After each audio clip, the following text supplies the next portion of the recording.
अस्सलामुअलैकुम वरहमतुल्लाह। आप देख रहे हैं हाफिज़ मुद्दस्सिर किचन। आज की नई वीडियो के साथ हाजिर हैं। आज हम बनाने जा रहे हैं चिकन कढ़ाई ढाबा स्टाइल।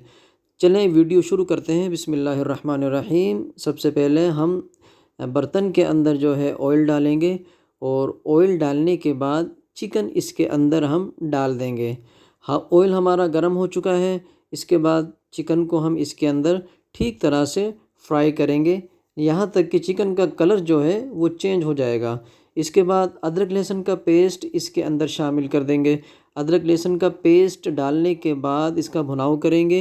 फिर उसके बाद टमाटर जो है वो फेस डाउन करके हम इसके अंदर रख देंगे। सिर्फ 5 मिनट के बाद हम ढक्कन हटा देंगे। हमारे टमाटर जो है वो टेंडर हो चुके हैं। इसके बाद इसका छिलका आराम से जो है ना इनके ऊपर से हट जाएगा।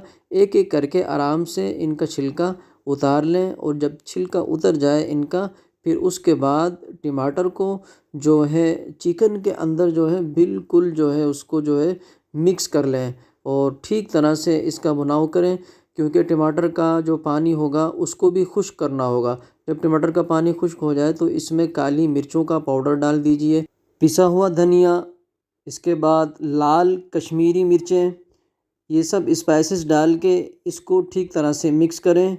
इसको इस तरह मिक्स करें कि सारे मसाले जो हमने डाले हैं वो चिकन के अंदर भी जज़्ब हो जाए, उनका जायका चिकन के अंदर भी आ जाए। उसके बाद जो है हरी मिर्चें ले लें या अदरक ले लें या धनिया ले लें। चूँकि मेरे पास सिर्फ हरी मिर्चें ही मौजूद थी, हरी मिर्चें इसके ऊपर डालकर तो 5 मिनट के लिए जो है ना दोबारा इसको दम पे रख दें।